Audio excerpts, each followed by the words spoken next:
Tem que sumir lá do YouTube. Ok, já estamos ao vivo, Renata. Bom dia. Vamos então começar o estudo de hoje. O roteiro da aula, nós vamos dividir assim, 3 principais momentos. O estudo do trecho bíblico de Gênesis 10 e 11, mais ou menos uns 20, 25 minutos. Depois a gente vai compartilhar algumas ideias de como ensinar para as crianças. E no final a gente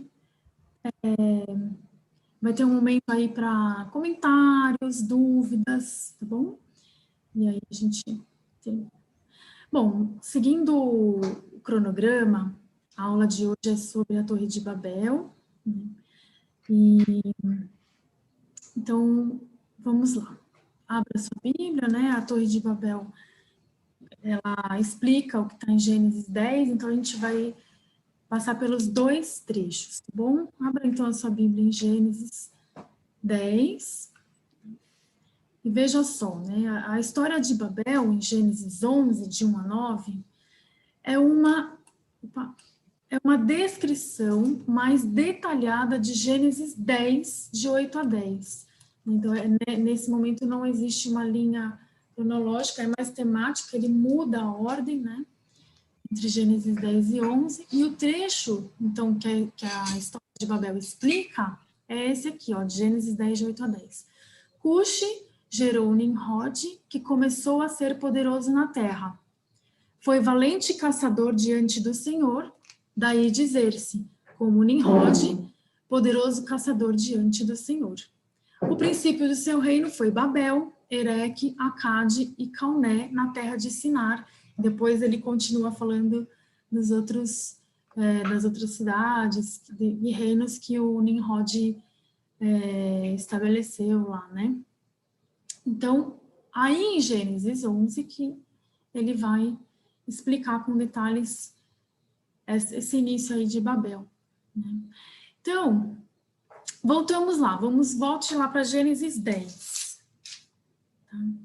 Ele começa, aqui ele está logo na sequência do dilúvio, né? Que a gente até viu nas aulas passadas. A gente começou com a criação, a queda, aí a violência, tudo, Deus começou tudo de novo e vai continuar a criação a partir dos filhos de Noé.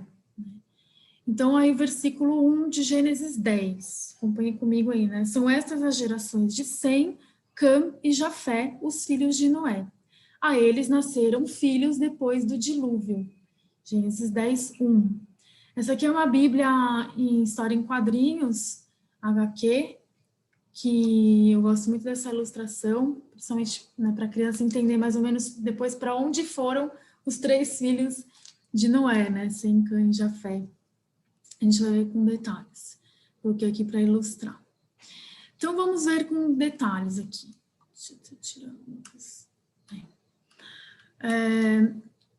Gênesis 10, de 2 a 5, ele vai falar dos descendentes de Jafé. E aonde eles ficaram, principalmente, né? Então, os filhos de Jafé foram Gomer, Magog, Madai, Javã, Tubal, Meseque e Tiras. Olha, aqui nesse mapa ele está destacando. E perceba onde eles ficam, né? Principalmente aqui na Europa e na Ásia Menor. Os filhos de Gomer, os netos de Noé, foram Askenaz, Rifate e Togarma. Os filhos de Javã foram Elisá, Tarsis, Quitim e Dodanim. Eles repartiram entre si as ilhas das nações nas suas terras, cada qual segundo a sua língua, segundo as suas famílias em suas nações. Aí continua agora os descendentes de Cã. Veja que aqui ele usou do versículo 2 ao 5. Os descendentes de Cã, ele vai dar bem mais atenção, do 6 ao 20. Então, agora aqui em verde no mapa, olha onde eles ficaram, né? Para onde eles se estabeleceram. Mais aqui ao norte da África e aqui, ó, nessa costa do mar Mediterrâneo. Então, os filhos de Cã foram Cuxi, Misraim, Pute e Canaã. Os filhos de Cuxi foram Seba, Avilá, Sabitá, Ramá, Sabtecá. E os filhos de Ramã, Sabá e Dedã. Olha aí a parte, né, que a gente vai enfatizar. Cuxi gerou Nimrod, que começou a ser poderoso na terra.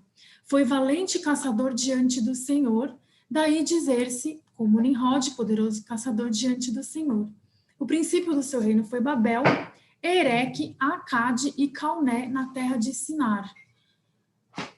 Daquela terra, ele foi para a Síria e edificou Nínive, Reobote, Ir e Calá. Olha como Nimrod foi longe, né? E olha no mapa, aqui embaixo, Cuxi, tá vendo? O Nimrod é filho do Cuxi. Olha onde ele foi parar aqui, do outro lado ali na Mesopotâmia.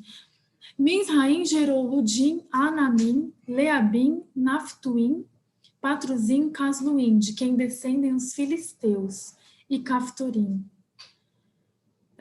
Continuando, Canaã gerou Sidom, seu primogênito, e Et, e também os Jebuseus, os amorreus, os girgazeus, olha aqui no mapa, tudo aqui, ó, concentrado. Os heveus, os arqueus, os sineus, os arvadeus, os emareus e os amateus. Depois, as famílias dos cananeus se espalharam. Continua. E a fronteira dos cananeus foi desde Sidom, indo para Gerar até Gaza, indo para Sodoma, Gomorra, Adimar e Zeboim até Laza. São estes os filhos de Cam, segundo as suas famílias, as suas línguas, em suas terras, em suas nações. Aí eu até coloquei aqui, né, essa pessoa como se ela estivesse assim, falando, né? Você reparou que entre eles figuram muitos dos inimigos de Israel? Tipo os egípcios, os babilônios, os filisteus e vários grupos cananeus, né? Tá. Aí, então, agora os descendentes de Sem, que estão aqui destacados em azul no mapa, que ficaram para essa região da Mesopotâmia, né? Se estabeleceram aqui. Então, Cam foi para o norte da África, essa região. Jafé está mais lá para a Ásia Menor e Europa. E aqui, na região da Mesopotâmia, os descendentes de Sem.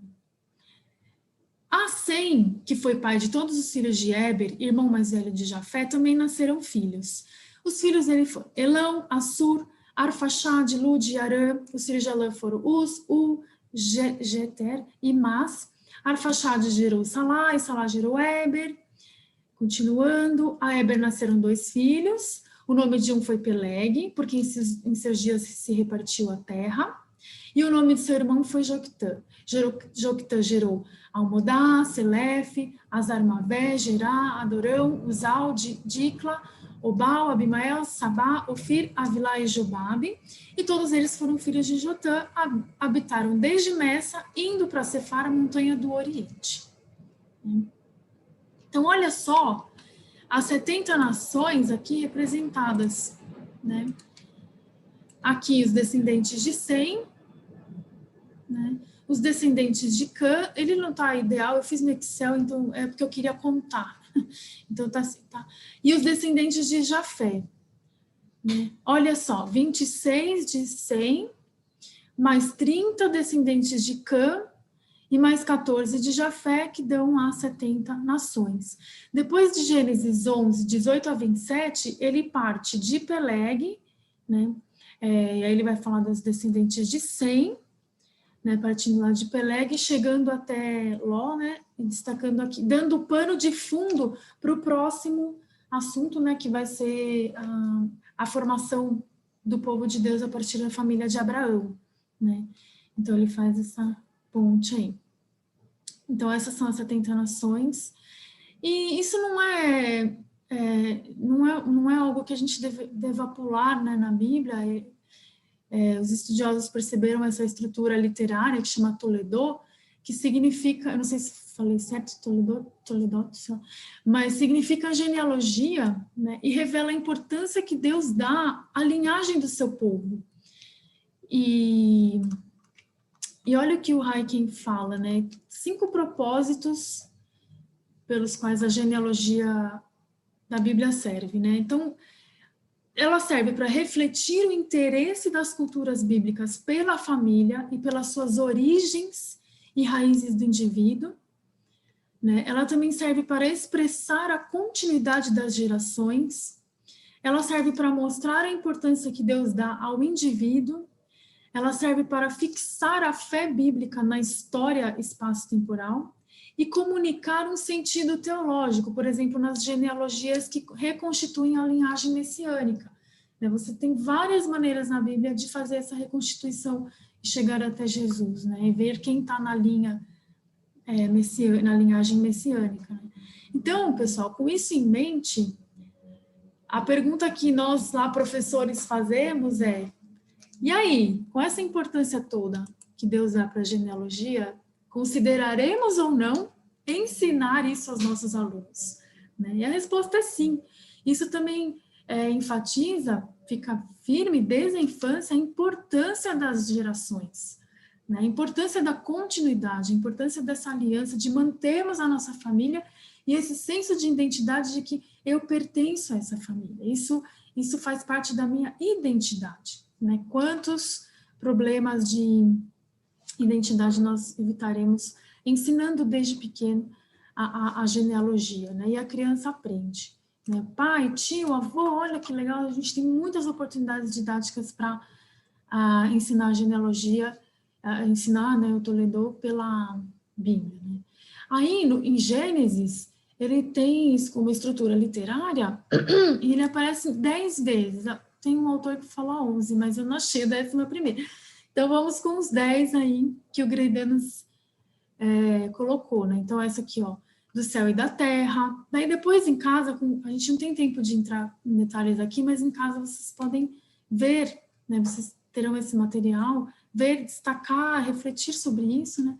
Então, ele começa lá em Gênesis 2, com a Gênese do céu e da terra, sempre marca o começo e o fim de uma estrutura literária, né? Então, Gênesis 2 até 4:26 é uma estrutura, depois Gênesis 5:1 até 6:8 é outra, né? Aí vai falar de Adão, ó, este é o livro da genealogia de Adão. Aí da aula passada, eis a história de Noé. Os filhos de Noé, Gênesis 10:1 até 11:9. Veja aqui, ó, a Torre de Babel está dentro. Aí depois, Gênesis 11:10 até 26, a genealogia de Sem, são essas as gerações de Sem. Depois de Terá, Ismael, Isaac, Esaú e Jacó, que é quando termina a Bíblia, o Gênesis, né, no capítulo 50. Olha, sempre começa assim, ó, essas são as gerações descendentes de Esaú, essa história de Jacó. Tá, então fica aí um primeiro ponto para nós todos pensarmos em darmos atenção ao estudarmos Gênesis, a Toledo, a genealogia, e enfatizar sempre isso para os nossos filhos, alunos, né, da importância da nossa família. Essa é a nossa família, né? A gente fala sempre isso lá para as crianças, olha, a gente está aqui em família, né? Isso é muito importante enfatizar. Então vamos entrar aqui na Torre de Babel, em Gênesis 1:11 e 1:9. Ele pode ser dividido aqui em duas partes, tá? Em Gênesis 1:4, 5:9. Então, vamos fazer a leitura aqui. Eu vou ler na versão Almeida Revista Atualizada, tá? Então, acompanhe comigo aí. Ora, em toda a terra havia apenas uma linguagem e uma só maneira de falar. Sucedeu que, partindo eles do Oriente, deram com uma planície na terra de Sinar, e habitaram ali. E disseram uns aos outros, vinde, façamos tijolos e queimemo-los bem. Os tijolos serviram-lhes de pedra e o betume de argamassa. Disseram, vinde, edifiquemos para nós uma cidade e uma torre cujo topo chegue até os céus, e tornemos célebre o nosso nome, para que não sejamos espalhados por toda a terra. Então, desceu o Senhor para ver a cidade e a torre que os filhos dos homens edificavam. E o Senhor disse, eis que o povo é um, e todos têm a mesma linguagem. Isto é apenas o começo, agora não haverá restrição para tudo o que intentam fazer. Vinde, desçamos e confundamos ali a sua linguagem. para que um não entenda a linguagem do outro. Destarte, o Senhor os dispersou dali pela superfície da terra. E cessaram de edificar a cidade. Chamou-se-lhe, por isso, o nome de Babel, porque ali confundiu o Senhor a linguagem de toda a terra, e dali o Senhor os dispersou por toda a superfície da terra. Vejam, uma informação importante para nós sabermos e entendermos qual é a mensagem central desse texto é que ele segue uma estrutura também literária, né, que chama quiasmo ou quiasma. Os textos de hoje, né, aqui da literatura ocidental, eles têm uma estrutura muito comum, que é você começa o texto por uma introdução, né, onde você apresenta o tema e o assunto, geralmente uma pergunta que você quer responder, aí você continua, depois da introdução, desenvolvendo esse texto. E aí o ápice é o final, quando você conclui o texto. Aí você responde a sua pergunta, você já defendeu o que você queria falar, você já colocou os prós e os contras, e o ápice é o final do texto. Então, são basicamente essas três partes, que a gente está mais acostumado hoje em dia. Mas na literatura hebraica, muitas vezes aparecia o quiasmo, que é diferente. A mensagem central do texto, ela fica numa encruzilhada, ela fica no meio. O quiasmo é uma letra, né? É uma letra grega, assim, parece um X, e a mensagem central fica no meio. Renata, Oi, pastor. parou o meu slide aqui, o compartilhamento parou de andar. É porque eu parei mesmo. Ok, desculpa. Agora que eu vou continuar. É porque eu queria que a gente estivesse pensando, antes de eu mostrar, assim, pensando junto, né? Antes da gente de eu mostrar. Mas agora eu vou mostrar. Obrigada, pastor. Bom, aí é isso. A estrutura literária quiasmática, ela segue, né, olhando uma figura, ela aparece com esse X. Então, é uma técnica de composição antiga em que palavras e temas são dispostos em camadas. E no contorno da mensagem central, as camadas são paralelas, tá? O Greidanos fala, né, no livro dele lá, a estrutura literária quiasmática nos ajuda a encontrar qual é a mensagem central do texto. Então, vamos ver aqui no caso de Gênesis 1 a 9. Então, a gente viu lá no versículo 1, né? Em toda a terra havia apenas uma linguagem e uma só maneira de falar, né? E olha a camada paralela lá, eu tenho que tirar minhas coisas em Gênesis 11, 9. Então, em toda a terra havia apenas uma maneira de falar, Gênesis 11, 1. Olha Gênesis 11, 9. Chamou-lhe por isso o nome de Babel, porque ali confundiu o Senhor a linguagem de toda a terra, né? Agora, olha o versículo 2. Sucedeu que, partindo eles do Oriente, deram com uma planície na terra de Sinai e habitaram ali. Olha o versículo 8. Destarte o Senhor os dispersou dali, né?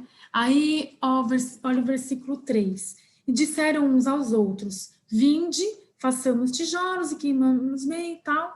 Olha o versículo 7, né? Lá estava uns aos outros, versículo 7. Vinde, desçamos e confundamos ali a sua linguagem, para que um não entenda a linguagem do outro, né? Um do outro. Esse é outro paralelo. Mais um, 11:3, olha lá. Disseram uns aos outros, vinde, façamos tijolos e queimemo-los bem. Olha lá o versículo 7 ainda. Vinde, desçamos e confundamos. Né? Olha o homem com seus planos e olha Deus agindo soberanamente. Né? E aí olha o versículo 4.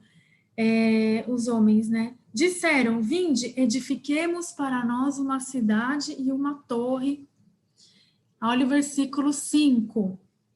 Então desceu o Senhor para ver a cidade e a torre que os filhos edificavam, né? E depois, outro paralelo, né, que ainda está no versículo 4 e 5, uma cidade e uma torre, e aqui a cidade e a torre que os homens edificaram, e a encruzilhada, que está no versículo 5, né? Então desceu o Senhor para ver a cidade, né? O homem agindo com orgulho, buscando autonomia, buscando a sua própria glória, e Deus veio até nós em sua graça para agir, né, em favor do seu plano, com sua soberania, e essa é a mensagem central, desceu o Senhor para ver, né? Gente, em Babel, no dilúvio, a mesma estrutura aconteceu, só para mostrar aqui, né? Aqui, ó, violência na criação, a paz na criação em Gênesis 9. Deus decide destruir a raça humana, depois ele decide manter. Ordem para entrar na arca, ordem para sair. Começa o dilúvio, termina o dilúvio. Crescem as águas, diminuem as águas. A mensagem central é: lembrou-se Deus de Noé, e Noé foi salvo pela graça, né? Então, a gente tem buscado identificar isso, estudar a fundo a Bíblia para entender melhor, extrair a mensagem que nós queremos enfatizar para as crianças e fazer desse conteúdo, né, a partir dele, uma transposição didática para uma linguagem que elas entendam, né, que não vai reduzir a mensagem, mas vai simplificar para que elas entendam, formando as bases, né. Então, olha, interessante saber disso. E aí tem outra, a partir daí também, outra coisa que nós aprendemos é sobre a metanarrativa da Bíblia, né? A mensagem da Torre de Babel, né? Ela termina a história primitiva, ela encerra a história primitiva da criação. Ela faz parte de um momento muito importante na história da redenção, que também foi identificada aí pelos estudiosos, que tem sempre essa metanarrativa, né? A história da redenção, são várias histórias dentro de uma história só, e geralmente ele começa com um cenário, né? Um incidente preliminar, um motivador, que a partir dele começa uma tensão crescente, algum problema, que vai chegar no clímax, e aí entra, né, a resolução, um desfecho, a conclusão, né? No caso da metanarrativa bíblica, o Greidanos colocou dessa maneira aqui. Então, o cenário seria a criação da Terra, lá Gênesis 1, 2, né? O incidente preliminar é o paraíso, o jardim do Éden, quando Deus fez, né? O motivador que vai criar essa tensão crescente é a queda, né? O pecado, a entrada do pecado, né? Que aí, então, vai se desdobrando em acontecimentos, né, efeitos do pecado, efeitos da condição caída. Então, Caim matou Abel, né, teve a maldição, aumentou a violência, aí veio o dilúvio, e Babel está no clímax da história, com a dispersão, né? E aí, então, Deus muda, assim, né? Vai para... Deus muda não, desculpa. O texto parte de uma perspectiva universal da criação para a formação do povo a partir de Abraão, né? E aí vai ficando bem claro o pacto que Deus faz com Abraão, aí vem todo o Antigo Testamento, o Novo Testamento, os Evangelhos, né? Jesus se encarna, né? Então vem as epístolas, Jesus envia a sua igreja às nações, o Apocalipse, aí então vai vir a segunda vinda de Cristo, né? Com essa nossa expectativa, e a conclusão é o paraíso restaurado na Terra. Olha aqui, o paraíso na Terra, o paraíso restaurado. Então, olha que importante a gente entender em que momento da história da redenção está Babel. Ele está bem no clímax aqui, nós terminamos, então, uma parte muito importante do estudo bíblico, e que queremos que sempre seja retomado, né, na perspectiva de uma história só, de uma metanarrativa, tá? Então, vamos pensar aqui em algumas aplicações. a primeira motivação que o homem teve lá, né, foi tornar célebre o nosso nome, o nome deles, né, no caso que eles falaram isso. Então, é uma motivação antidoxológica, né. A segunda motivação é antimissional, foi o pastor Schumb que escreveu isso, achei interessante, ele é muito estudioso, né, de missões, e então eles não queriam ser espalhados, era justamente o contrário do que Deus mandou, né, desde Adão para Noé, era para a gente se espalhar, e eles estavam na direção contrária a essa, e na direção contrária também de dar glórias a Deus, não tornar célebre o nosso nome, né?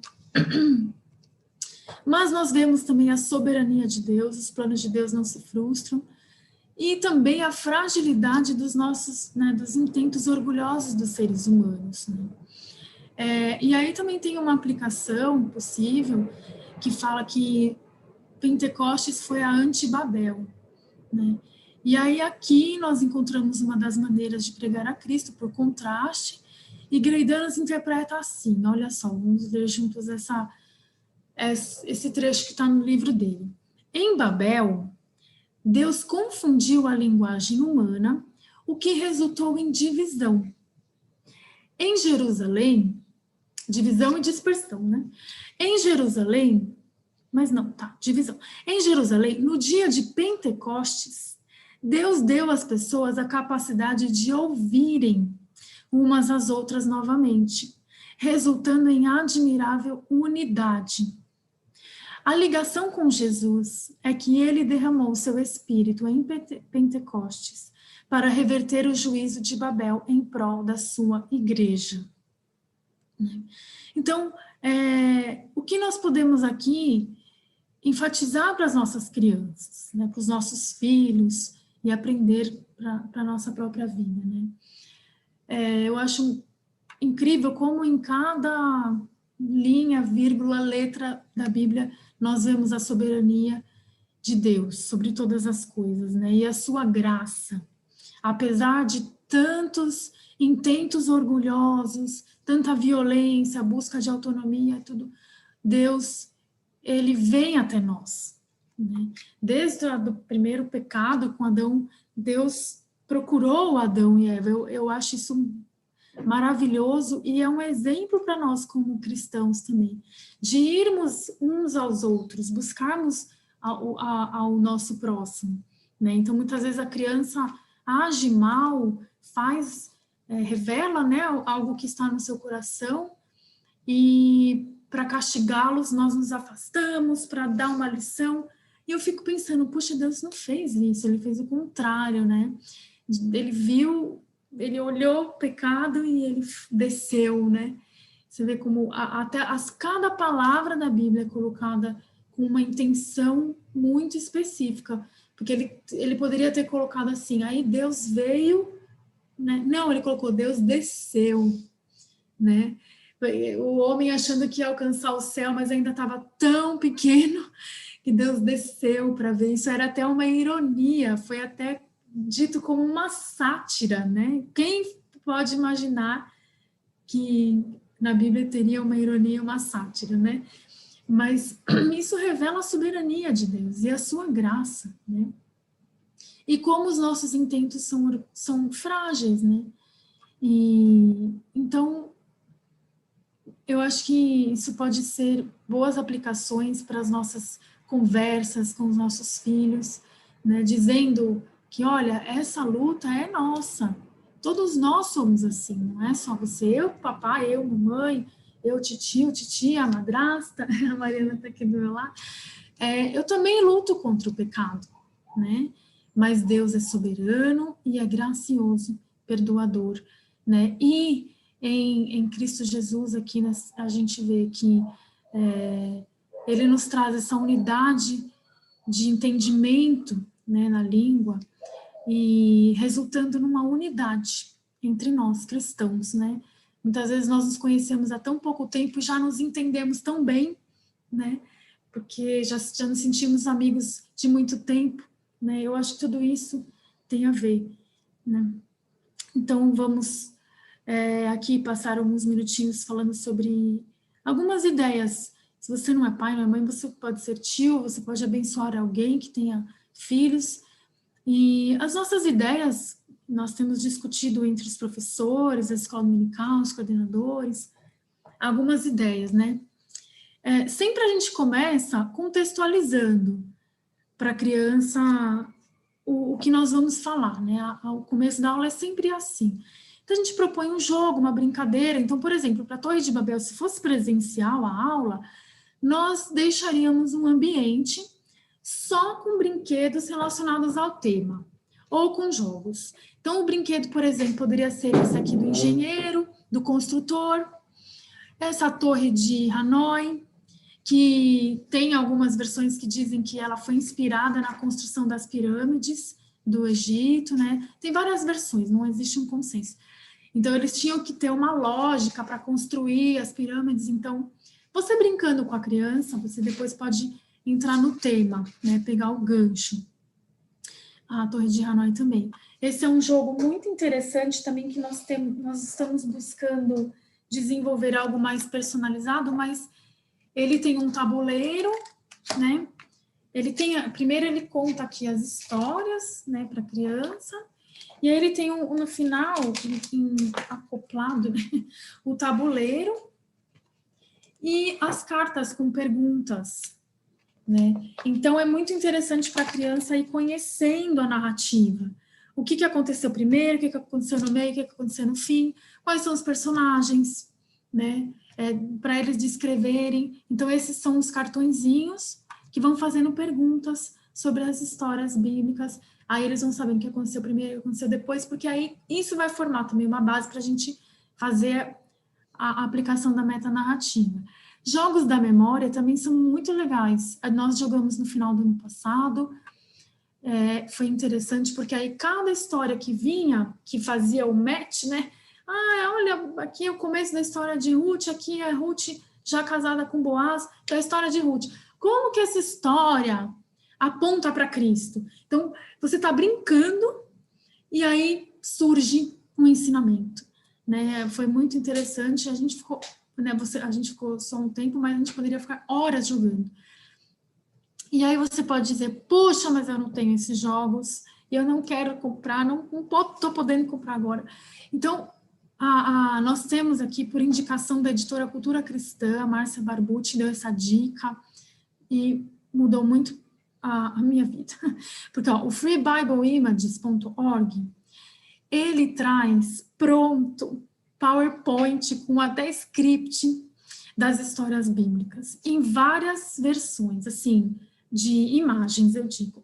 Tem algumas imagens muito feinhas, mas tem umas lindas. E aí, cada um pode escolher. Então, você entra lá no site, Find a Story, né, procure a Bíblia, uma história, está em inglês. Mas nada que você não faça uma pesquisa e consiga encontrar.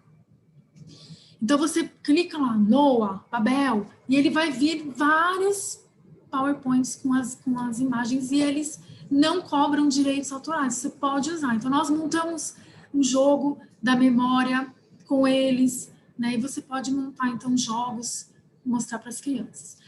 Outras coisas aqui que nós temos indicado e usado na igreja são essas bíblias infantis. As bíblias infantis, lógico, a gente sempre tem que fazer uma boa curadoria antes de comprar, e nós temos feito isso. Mas tem algumas boas. Esta Bíblia de atividades, ela é boa para as crianças bem pequenas. Ela traz atividade, ela tá bem legal assim na mensagem, tá? É uma boa indicação. Ela ajuda também no culto, ela propõe coisas para fazerem juntos, em família. Esse manual bíblico para crianças já é mais para as crianças maiores. A Mari usa desde os 10, né, Mari? Esse manual. E ele não é a Bíblia, ele vai explicando os versículos. Esse livro de histórias bíblicas também é muito interessante. A Vanessa comprou, falou que a Mari amou, tá? Empolgadíssima. E então já é um testemunho legal aí que a gente tem recentemente com o uso dessa Bíblia. E o catecismo que todas as crianças da igreja ganharam. O catecismo tem sido um porto seguro para nós no ensino bíblico. Por favor, que oração? Tem sido... 10 de 11. 10 anos, eu vou terminando já. Tem sido um porto seguro para nós, né? Porque realmente o catecismo, ele traz as respostas já articuladas, né? Com as grandes questões, os grandes temas da Bíblia. E então, se você tem em casa, use. Ele está muito bonito e interessante para lidar. Então, são alguns recursos. Explorem. Ah, e a Bíblia em HQ também, que traz 2 DVDs, um do Antigo Testamento e outro do Novo. Está em inglês com legenda o DVD, mais as páginas, o livro está super fiel, com muitas referências bíblicas, é muito legal também para as crianças maiores, ou como recurso. Aí, então, finalizando, antes da gente ter agora menos tempo, né, mais para conversar. Então, quer dizer, gente, até agora nós tivemos essas 4 aulas que terminam a história primitiva da criação. A partir da semana que vem, nós vamos seguir com a perspectiva mais da formação do povo de Deus, né? Falando dos patriarcas. Então, palavras-chave aí, pacto, né, vai entrar, né? E aí o catecismo, o breve não, mas os outros têm, mas eles falam sobre os pactos. Tá, então para domingo que vem, gente, leiam, os pais, né, podem ler tudo, de 12 a 17, mas se organizem para ler com seus filhos, pelo menos o 12, 15 e 17, quando Deus chama Abraão, né, e faz uma promessa para ele. Depois do domingo de Páscoa, a gente não vai ter, e aí a gente segue com esses outros assuntos dentro do tema da formação do povo de Deus, tá bom?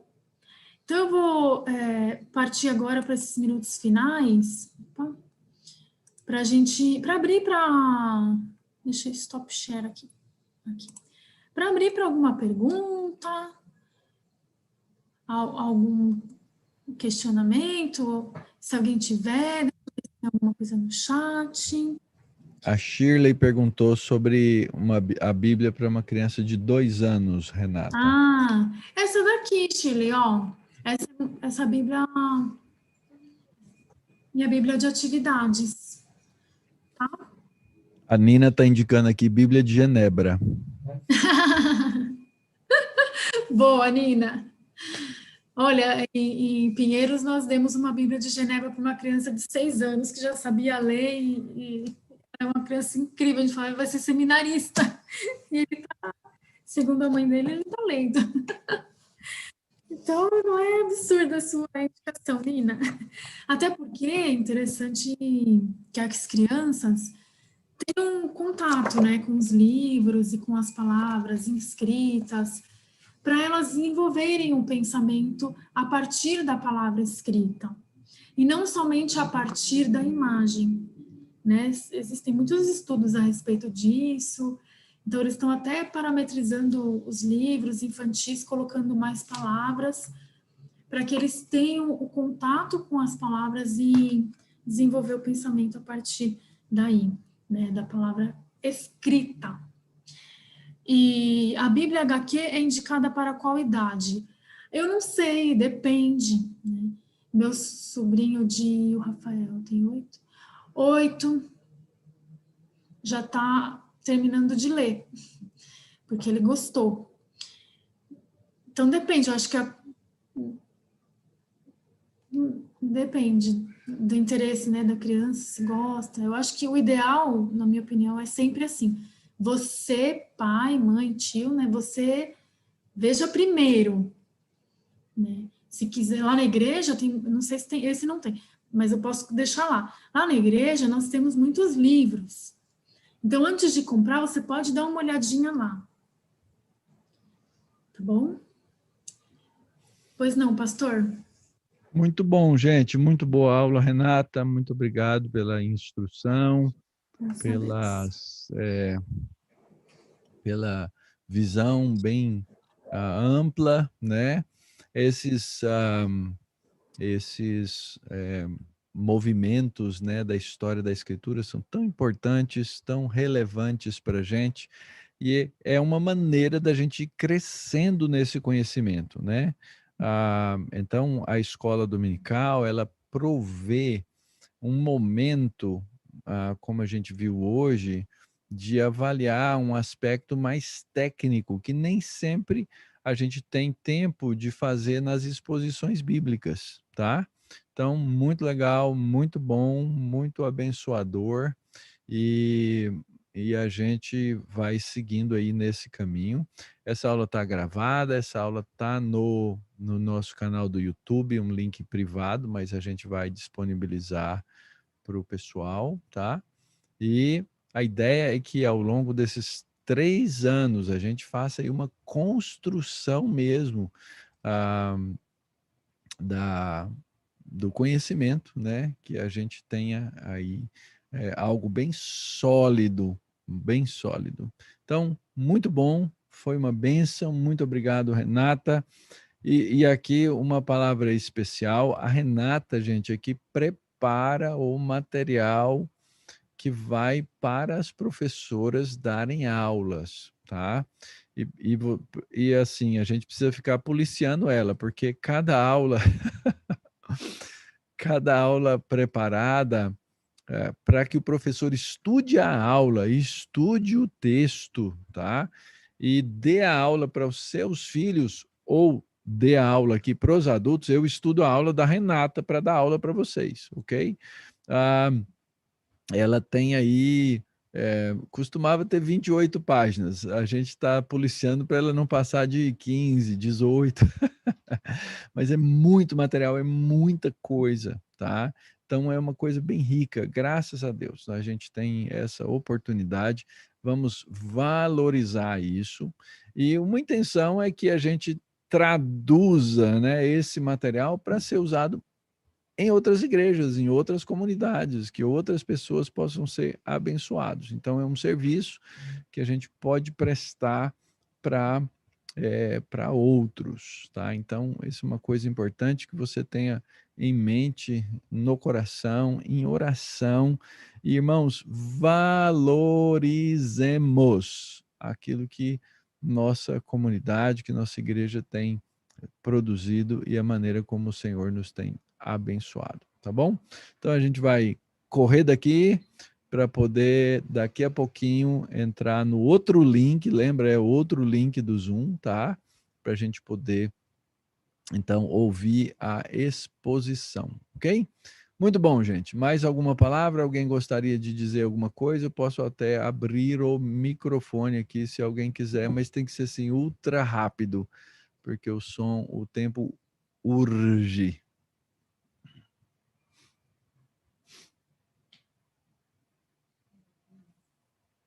Então é isso aí. Dou-lhe uma, dou-lhe duas, dou-lhe três. Até daqui a pouquinho, que o Senhor nos abençoe, entrando no próximo link aí para a nossa meditação em Marcos, tá bom? Abraço, Amém. gente. Obrigada, Abraço. Tchau, abraço. Até tchau. mais. Tchau, tchau.